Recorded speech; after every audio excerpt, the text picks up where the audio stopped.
Exodus chapter 4. Then Moses answered, "But behold, they will not believe me or listen to my voice, for they will say, 'The Lord did not appear to you.'" The Lord said to him, "What is that in your hand?"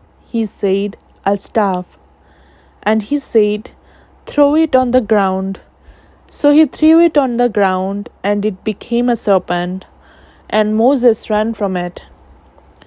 But the Lord said to Moses, "Put out your hand and catch it by the tail."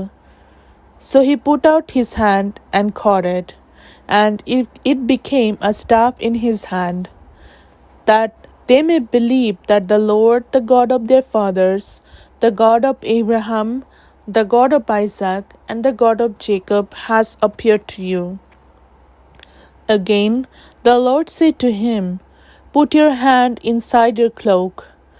And he put his hand inside his cloak, and when he took it out, behold, his hand was leprous like snow.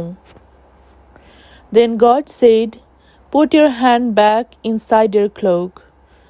So he put his hand back inside his cloak, and when he took it out, behold, it was restored like the rest of his flesh. "If they will not believe you," God said, "or listen to the first sign, they may believe the latter sign. If they will not believe even these two signs or listen to your voice, you shall take some water from the Nile and pour it on the dry ground, and the water that you shall take from the Nile will become blood on the dry ground." But Moses said to the Lord, "O my Lord, I am not eloquent, either in the past or since you have spoken to your servant, but I am slow of speech and of tongue." Then the Lord said to him, "Who has made man's mouth?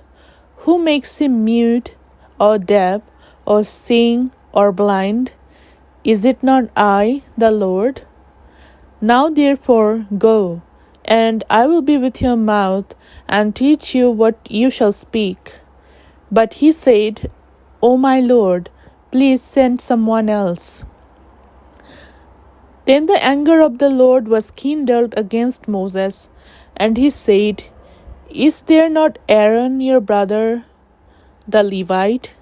I know that he can speak well. Behold, he is coming out to meet you, and when he sees you, he will be glad in his heart. You shall speak to him and put the words in his mouth, and I will be with your mouth and with his mouth, and will teach you both what to do.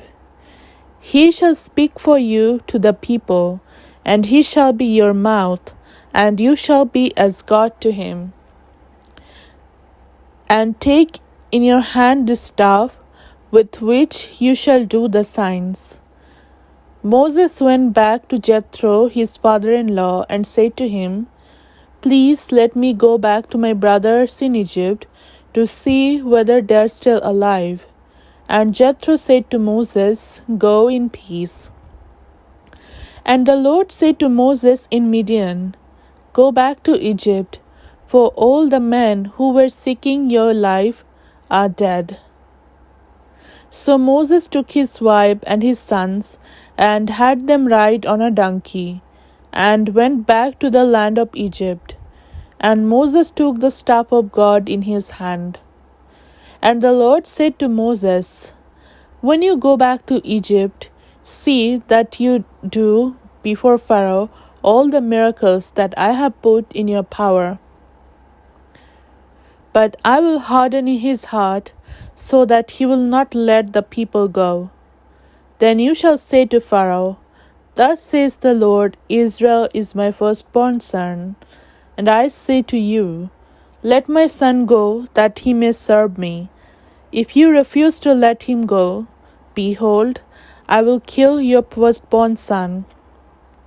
And at a lodging place on the way, the Lord met him and sought to put him to death. Then Zipporah took a flint and cut off her son's foreskin, and touched Moses' feet with it, and said, Surely you are a bridegroom of blood to me. So he let him alone. It was then that she said, A bridegroom of blood, because of the circumcision. The Lord said to Aaron, Go into the wilderness to meet Moses. So he went and met him at the mountain of God and kissed him. And Moses told Aaron all the words of the Lord with which he had sent him to speak, and all the signs that he had commanded him to do. Then Moses and Aaron went and gathered together all the elders of the people of Israel. Aaron spoke all the words that the Lord had spoken to Moses, and did the signs in the sight of the people.